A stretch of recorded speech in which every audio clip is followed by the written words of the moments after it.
Welcome back. Members of the Khulumani Support Group took part in a protest outside the National Assembly this week. Some also slept outside Constitutional Hill in Johannesburg on Wednesday night. They have been demanding that government fulfill promises it made decades ago around reparations for those who suffered apartheid atrocities. To discuss, we're now joined by Marjorie Jobson, who is the National Director of the Khulumani Support Group. Ms. Jobson, thank you for being with us. How many people took part? And do you think your and their voices were heard at all this week? Thank you.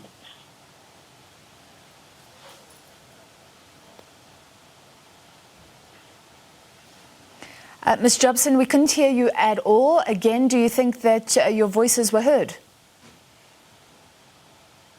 Hello? Hello? Yes, I can hear you now, Ms. Jobson. Did you hear the question?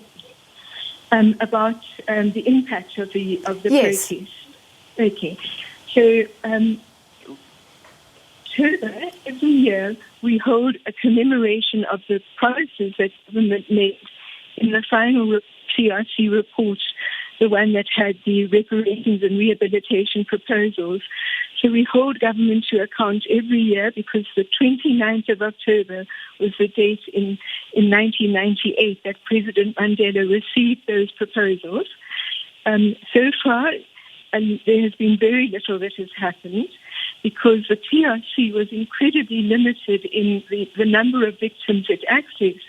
So the people who were sleeping at Constitution Hill, they are the people who were victims of the East Rand Civil War, a very brutal war that killed thousands of people, but they were not included in the Truth Commission because the Truth Commission, you could only apply up till 10th of May 1994, and these atrocities happened between 94 and 99. So there's a fundamental problem with getting government to understand that these arbitrary cut-off dates don't work for victims because it wasn't the end of it was the dying days of apartheid. You say they were particularly brutal. I mean, the Battalion 32 and UN forces were occupying the East Rand Township, and there were atrocious numbers of killings and so many bodies that they didn't have mortuaries to accept all the bodies. So yes, I think it has drawn attention to that again. All right, I think we've lost you again, but so you say that these atrocities, even though they happened after 94 or in the latter part of 94 and afterwards, when apartheid had fallen in everybody's minds, were still linked to apartheid. That link can still be made.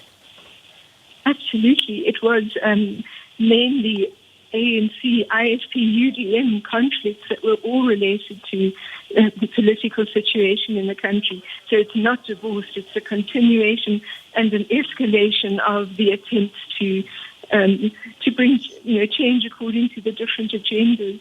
So it's part of the same conflict. And we have to find a way that government will come on board because those particular victims there carry this the physical wounding in their bodies, and they cannot move into anything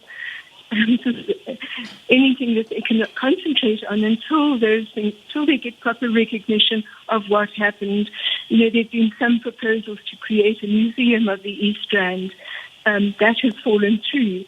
So there has to be ways of giving formal recognition to people and some redress because their lives have not changed. And like you say, there was some redress for those named in the TRC report. Very quickly, you said there was some commitment. Has there been any promises? Has anybody in government said, we'll look at this seriously at any stage? We've had multiple meetings and workshops with the Department of Justice. They continue to say they don't have legislation that empowers them to do what is needed. So there's a fundamental problem about shifting into a place where government realizes the call for reparations will never go away. There is a debt that was promised to people and it has not been paid. So we need to get that on the table this year. All right, thank you so much for your time tonight, National Director of the Khulumani Support Group, Marjorie Jobson. All right, time